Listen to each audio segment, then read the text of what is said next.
இந்த மனுஷன் 30 வருஷமா சினிமாவில் இருந்தாப்புல. எந்த சர்ச்சையும் இல்லை. ஆனால் என்னைக்கே அரசியலில் கால் வச்சானோ அன்னையிலேருந்து சர்ச்சை சர்ச்சை சர்ச்சை, நின்னா சர்ச்சை, நடந்தா சர்ச்சை, படுத்தா சர்ச்சை, பறந்தா சர்ச்சை, கத்திரிக்கோள் கொண்டு போயிட்டான்னு ஒரு சர்ச்சை, சங்கீதா விட்டு திரிஞ்சான்னு ஒரு சர்ச்சை. இந்திய அரசியல் வரலாற்றிலேயே, குறிப்பாக தமிழ்நாட்டு அரசியல் வரலாற்றிலேயே ஒரு நடிகன் அரசியலுக்கு வரும்போது இவ்வளவு தூரம் அட்டென்ஷன், இவ்வளவு தூரம் பிரச்சனை, இவ்வளவு தூரம் குடைச்சல் சர்ச்சை யாருமே கொடுத்ததில்லை. ஒரு மாநில அரசாங்கம் தொடங்கி, ஒரு மாநிலத்தில் இருக்கிற கட்சிகள் தொடங்கி, தேசிய கட்சிகள் வரைக்கும் ஒரு மனுஷனுக்கு இவ்வளவு தூரம் குடைச்சல் கொடுக்கப்படுறதும், விமர்சிக்கப்படுறதும், சர்ச்சைக்குள்ளாக்கப்படுறதும் எதனால? இப்போ இது எங்க போய் முடிய போகுது? இவருடைய லட்சக்கணக்கான ரசிகர்கள் ஆசைப்படுறது போல கோட்டையில போய் முடிய போகுதா? இல்ல பல பேர் கட்சி ஆரம்பிச்சு முதல் தேர்தல்லையே காணாம போன மாதிரி தன்னுடைய தலையில தானே மண்ணை வாரி போட்டுட்டு காணாம போறாரா? விஜய் என்ற நடிகன் அரசியலுக்குள்ள கால் வச்சதுல இருந்து என்னென்ன மாதிரியான சர்ச்சைகள் நடக்குது, எந்தெந்த சர்ச்சையில அவர் சமர் புரிஞ்சுக்கிட்டு இருக்காரு, இப்படி ஒரு சின்ன டீகோடிங் வீடியோ பார்க்கலாம். Welcome to Krishna 360.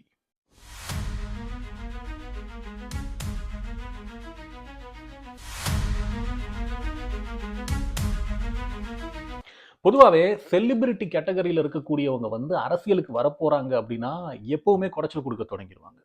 ஏன்னா நீங்க எவ்வளவு மேடை போட்டு பேசுங்க, நீங்க எவ்வளவு பக்கம் பக்கமா புத்தகம் எழுதுங்க, கட்டுரை எழுதுங்க, பத்திரிகையில எழுதுங்க, நீங்க என்ன வேணாலும் சொல்லுங்க. ஒரு சினிமா கலைஞன், ஒரு பாடகன், ஒரு இசை கலைஞன், இந்த மாதிரி கேட்டகரியில் இருக்கிறவங்க வந்து அரசியலுக்கு வரும்போது அவங்க ஈஸியா மக்கள் கிட்ட போய் சேர்ந்துருவாங்க. அதனால இங்க மட்டும் இல்ல, அமெரிக்கா மாதிரியான மிகப்பெரிய நாடுகள்லயே இது நடக்கும். விஜயாவது வந்த பிறகு சர்ச்சையாகிறாரு. அமெரிக்கா மாதிரியான நாடுகள்ல எல்லாம் வந்து ஒரு செலிபிரிட்டி உருவாகி வர்றான் அப்படின்னாலே அவன் வருங்காலத்துல அரசியலுக்குள்ள வந்துடக்கூடாதுங்கிறதுக்காக முன்கூட்டியே அவனை வந்து அவதூறு பரப்புவானுங்க, சர்ச்சையாக்கும். மைக்கேல் ஜாக்சனுக்கெல்லாம் உயிரை கொடுக்குற அளவுக்கு ரசிகர்கள் உருவாகுறாங்கன்னு தெரிஞ்ச உடனே சிஐஏ எல்லாம் அலர்ட் ஆகி அந்த கேரக்டரை அபியூஸ் பண்ணுவாங்க. இப்போ எப்ஸ்டீன் தீவு மாதிரியான இடங்கள்ல நடந்ததெல்லாம் இதுதான். இப்போ எப்ஸ்டீன் தீவுல மைக்கேல் ஜாக்சனுக்கு என்ன வேலைங்கிற ஒரு திரியை கொளுத்தி போட்டா போதும், மக்களுடைய மனசை, அந்த அன்பை, அந்த ஈர்ப்பை வந்து சிதைக்கிறது. இந்த மாதிரியான வேலைகள் செய்வாங்க. ஆனா நம்மால பொறுத்த வரைக்கும் அவர் ஆரம்பத்துல இருந்தே இந்த விஷயத்துல ரொம்ப கவனமா நடந்துகிட்டாரு. 30 வருஷமா சினிமாவில் எந்த பிரச்சனையுமே இல்லை. பெரிய அளவு நடிகையோட தொடர்பு, அந்த பிரச்சனை, இந்த பிரச்சனை, அப்படி கிடந்தாரு, அதை இழுத்தாரு, ட்ரக் இழுத்தாரு, குடிச்சாரு, எந்த பிரச்சனை, பாட்டியில வந்து பிரச்சனை பண்ணாரு, எந்த விதமாகவும் கேரக்டரை அபியூஸ் பண்ணவே முடியல இவரை. என்னைக்கு அரசியல் கட்சியை அறிவிச்சு அவர் வந்து அரசியல் மாநாட விக்கிரவாண்டியில போட்டாரோ அன்னையிலிருந்து மட்டுமே அவருக்கு அரசியல் ரீதியான அழுத்தங்கள் வந்து கொடுக்கப்படலை. அது ரொம்ப நாளைக்கு முன்னாடியே தொடங்கிருச்சு.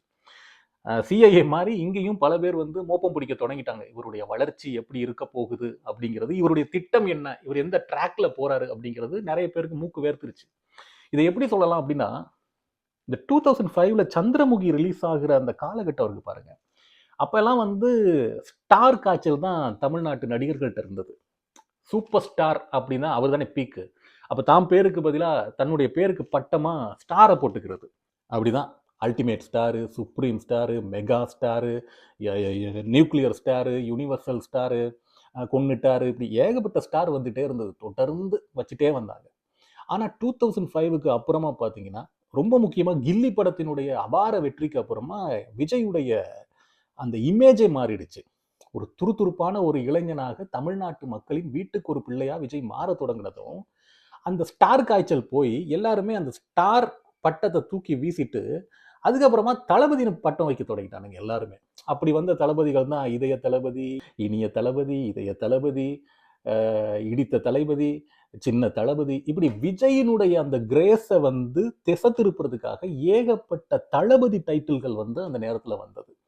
அங்கேயே நிறைய பேருக்கு உறுத்தி இருக்கு, இந்த இளைய தளபதினு சினிமாவில் இருக்கிற விஜய் நாளைக்கு அரசியல்ல எதையோ ஒன்று செய்ய போறான் அப்படிங்கிறது எல்லாருக்கும் உறுத்தி இருக்கு. அன்னைக்கே இது வந்து ஒரு வகையான சிக்னல் தான். அன்னைக்கே குடைச்சல் கொடுக்க தொடங்கிட்டானுங்க. இது அப்படியே கடந்து பார்த்தீங்கன்னா, டிஎம்கேயினுடைய ஆட்சி கவிழ்ற வரைக்கும் 2010-11 அந்த காலகட்டங்களில் காவலன் படம் ரிலீஸ் ஆகிற அந்த டைம் வரைக்கும் விஜயுடைய படங்களுக்கு டிஎம்கே சார்பாக மிகப்பெரிய ப்ரெஷர் கொடுக்கப்பட்டது. அவர் வந்து அம்மாவுக்கு சார்பாக இருக்காங்க, ஏடிஎம்கேக்கு சார்பாக இருக்காரு. இந்த மாதிரி அவருடைய படங்களுக்கு இன்னைக்கு என்ன ப்ரெஷர் கொடுக்கப்படுதோ அதே அளவு ப்ரெஷர் கொடுக்கப்பட்டது. இதில் இடையில ஜெயலலிதா அவர்கள் வந்து வெற்றியிட்டுறாங்க ஒரு தேர்தலில். அந்த தேர்தல் கூட எனக்கு இன்னும் ஞாபகம் இருக்கு. அந்த தேர்தலில் முடிவுகள் வெளியாகிற அந்த நேரத்துல தான் ரொம்ப நாளா நிறுத்தி வைக்கப்பட்டிருந்த காவலன் படத்துடைய ட்ரெய்லரை ஜெயா டிவில ரிலீஸ் பண்ணாங்க. அதாவது ஒரு பக்கம் ஜெயலலிதா வெல்ல போறாங்க, தேர்தல் முடிவுகள் எலெக்ஷன் ரிசல்ட் சொல்லப்படுது, மறுபக்கம் விஜயினுடைய காவலன் படத்துடைய ட்ரெய்லர் அங்க ரிலீஸ் ஆக்கப்படுது. அதுல ஒரு ஒரு சின்ன டயலாக் வரும். அவரு மண்ணை ஆண்டவர், மக்களை ஆண்டவர், நாளைக்கு இந்த மாநிலத்தையே அப்படின்னு சொல்லி இழுத்துட்டு ஒரு இடத்துல நிப்பாட்டுவாரு. அவர் இது கியூட்டா விஜய் சொல்லுவாரு, ஏய் அந்த வசனம். அதுக்கப்புறமா அந்த தேர்தல்ல தன்னுடைய ரசிகர் மன்றங்கள் வேலை செய்தது அப்படிங்கிறத வந்து சொல்லாம எப்படி சொன்னாருன்னா, நான் ஒரு அணில் மாதிரி இந்த ஆட்சி உருவாகிறதுக்கு உதவி பண்ண அப்படிங்கிறத சொல்றாரு. அன்னைக்கு தொடங்கினதுதான் இந்த அணில் கூட்டங்கிற கதை.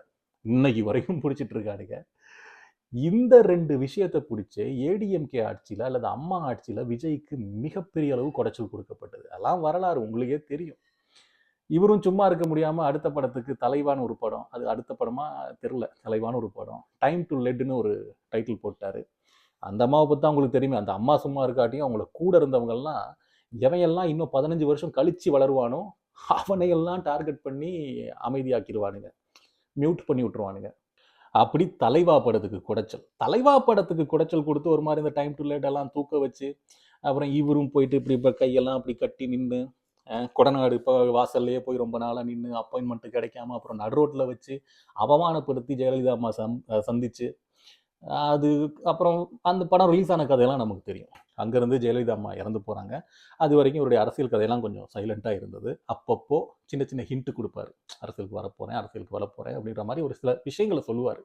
வர்றேன் ஆனால் வரலை அப்படின்னு. அதோட பிரேக் த்ரூவா என்னைக்கு இதுதான் என்னோட கடைசி படம், இனிமேல் நான் கட்சி ஆரம்பிக்க போகிறேன், மக்களுக்காக நான் வந்து வரப்போகிறேங்கிற அறிவித்தலோட விக்கிரவாண்டியில் தொடங்கினாரோ அங்கே இருந்து சர்ச்சை. விக்கிரவாண்டியில் கூடின கூட்டத்தை பார்த்து மிரண்டு போயிட்டாங்க. மிரண்டு போனதுக்கு அப்புறமா எதை தேடுறது, அங்கே ஒரு 3 பேர் மயக்கம் போட்டு விழுந்தாங்க, சொல்லிட்டாங்க. செத்தே போயிட்டானுங்க கூட சொல்கிறானுங்க, தெரியல. அந்த சர்ச்சை அங்கேருந்து நேராக கரூருக்கு வரும்போது அது உச்சக்கட்ட சர்ச்சையாக மாறுது. 41 பேர் வந்து பலி கொடுத்த தமிழன் வரலாற்றில், தமிழக வரலாற்றில் அவலம் மிக்க ஒரு பதிவும் அந்த இடத்துல பதிவு செய்யப்படுது. இந்த குடைச்சல் அவர் மேலே வருது. அதுக்காக சிபிஐக்கு போயிட்டு இன்னைக்கு வரைக்கும் அவர் வந்துட்டு இருக்காரு. அந்த சிபிஐக்கும் போயிட்டு வரும்போது அவர் ஏதோ பெரிய தியாகம் பண்ணிட்ட வரை கையெல்லாம் காட்டிட்டு வராரு. அவர் அரசியல் ஏதோ செய்யாரு, விடுங்க, அது நமக்கு தேவையில்லை. அப்புறம் சங்கீதா பிரச்சனை, திரிஷா பிரச்சனை, குடும்பத்தை காணா, அப்பாவை துரத்தி விட்டாரு, அம்மாவை துரத்தி விட்டாரு, பிள்ளைக்கு வந்து வீட்டில் இடம் கொடுக்க மாட்டேன்றாரு, மகளை கண்டுக்கிறது இல்லை, மனைவியை என்னைக்கோ துரத்தி விட்டாரு. இப்படி சர்ச்சை சர்ச்சை சர்ச்சை சர்ச்சை சர்ச்சை. திரும்பவும் சொல்றேன், தமிழக வரலாற்றுல ஒரு நடிகனை பார்த்து இந்த அளவுக்கு சர்ச்சை எழுப்பிய ஒரு வரலாறு கெட்டையவே கிடையாது. சிவாஜி கட்சி ஆரம்பிச்சாரு, காணாம போனாரு, இவ்வளவு சர்ச்சை ஆகல. எம்ஜிஆர் கட்சி ஆரம்பிச்சாரு, அவர் மேல சர்ச்சைகளை கொண்டு வர முடியல. ஏன்னா இந்த அளவுக்கு அன்னைக்கு சோஷியல் நெட்வொர்க் இல்லை. அங்க தெலுங்குல, ஆந்திராவில் சிரஞ்சீவி கட்சி ஆரம்பிச்சாரு, அவர்கிட்டையும் இந்த மாதிரி அவதூறோ சர்ச்சையோ பரப்ப முடியல, விமர்சனமோ, 3 வார்த்தையும் நான் சொல்றேன். ஆனா இவர் வந்து இவருடைய கட்சியில இருக்கிற ஒரு 3ஆம் மட்ட தலைவர் ஒருத்தர் ரஜினிகாந்தை பத்தி பேசுனது அதையும் சர்ச்சையாக்குறாங்க. எப்படின்னா கிட்டத்தட்ட 30 வருஷமா இந்தா வாரேன் அரசியலுக்கு அவன் தான் வந்துட்டேன், எல்லாம் ரெடி அப்படின்னு சொல்லிட்டு இருந்த ஒருத்தர் வந்து இதை சொல்லி சொல்லியே தமிழ்நாட்டு மக்களை ஏமாத்தி தன்னோட படங்களை மொத்த வியாபாரம் பண்ணி வீட்டுக்கு கொண்டு போனாரோ அந்த நடிகர் ரஜினிகாந்த் இத்தனை வருஷமா அமைதியா இருந்தவர், பல சர்ச்சைகளுக்கு வாய மூடிட்டு இருந்தவர், பல பேர் என்ன விமர்சிச்சாலும் பேசாம இருந்தவர், செயல்ல பதில் சொல்றவர், விஜய் கட்சியிலிருந்து ஒருத்தர் இப்படி விமர்சனம் பண்றப்போ உடனடியா ஒரு பக்க அறிக்கை ரிலீஸ் பண்றாரு. அப்போ பாருங்க, 30 வருஷம் அமைதியா இருந்த ஒருத்தர் கூட, ஒரு சூப்பர் ஸ்டாருங்கிறவர் கூட விஜயினுடைய வருகை அப்படிங்கிறது எந்த அளவுக்கு அச்சத்தோட பாக்குறாரு. இது உண்மையிலேயே விஜயினுடைய மிகப்பெரிய வெற்றி தான். இத்தனை சர்ச்சைகளுக்கும் மத்தியில விஜய் சமரசம் இல்லாம களமாடிட்டு இருக்காரு. எந்த சலனமும் இல்லை, எந்த சஞ்சலமும் இல்லை, ஃபோக்கஸ்டா போய்கிட்டு இருக்காரு. இது உண்மையிலேயே பாராட்டப்பட வேண்டியதுதான். ஆனாலும் நான் சர்ச்சைன்னு சொல்ற இந்த எந்த விஷயத்தையுமே இல்லைன்னு மறுக்க மாட்டேன். ஏன்னா அவரும் எந்த இடத்துலையும் இது இல்லைன்னு மறுத்ததில்லை. அவர் இது எல்லாத்துக்கும் பொறுப்பான பதில் சொல்லியே ஆகணும். ஸ்பெஷலி கரூர் சம்பவம் அண்ட் 2வது மனைவி குடும்பம் அவர் மேல வைக்கக்கூடிய குற்றச்சாட்டு, இந்த எல்லாத்துக்குமே அவருடைய வாயால் அவர் பதில் சொல்லணும். ஆனா என்னதான் சர்ச்சைன்னு சொன்னாலும் அவர் மேல இந்த தமிழக அரசுக்கும் சரி, தமிழ்நாட்டு எதிர்கட்சிகளுக்கும் சரி, ஒட்டுமொத்த இந்தியாவினுடைய தேசிய கட்சிகளுக்கும் சரி ஒரு மிகப்பெரிய அச்சமும் பயமும் நிச்சயமா இருக்கு. இப்பவே 15, 20% ஓட்டு இருக்குன்னு சொல்றாங்க. தெரிஞ்சு தான் செங்கோட்டையன்லாம் அதுக்குள்ள போயிட்டு கோட்டை கட்டுறாரு. மத்திய அரசுக்கும் சரி, மாநில அரசுக்கும் சரி, உளவுத்துறை எல்லாம் இருக்குது. அவங்க என்ன உளவு வைக்கிறதுக்கா இருக்காங்க? இல்லையே. அவங்க எல்லாருக்குமே தெரியும். விஜயினுடைய இந்த அரசியல் என்ட்ரி ஏதோ ஒரு பெரிய பூகம்பத்த கிளப்ப போகுது. இது பல பேரினுடைய இருப்புக்கு ஆபத்தை கொண்டு வரப்போகுது அப்படிங்கிறது நல்லாவே தெரியும். அதனால தான் சின்ன சின்ன விஷயங்கள கூட தூக்கி வச்சு விஜய் தாக்கப்படுறாரு. இந்த தாக்குதலுக்கெல்லாம் இவர் வந்து எப்படி தன்னை சமாளித்துக் கொண்டு நிலைநிறுத்தப் போகிறாருங்கிறது தெரியல. இந்த தேர்தலுக்கு அப்புறமா வரக்கூடிய முடிவுகளுக்கு பிறகு தான் உண்மையான விஜயினுடைய ஸ்ட்ரென்த் என்ன, அவருடைய எதிர்காலம் என்னங்கிறது தெரிய வரும். ஆனா மறுபடியும் ஒரு விஷயத்த பதிவு பண்ணிடுறேன். இந்த அரசியல் என்ட்ரி தாவேகாவினுடைய அரசியல் என்ட்ரியும், விஜயினுடைய அரசியல் வருகையும் சர்ச்சைகளை தாண்டி ஒரு மிகப்பெரிய சமர்களத்தை உருவாக்கி இருக்கிறது. அந்த சமர்களத்தில் விஜய் நின்னு விளையாடுறாரு.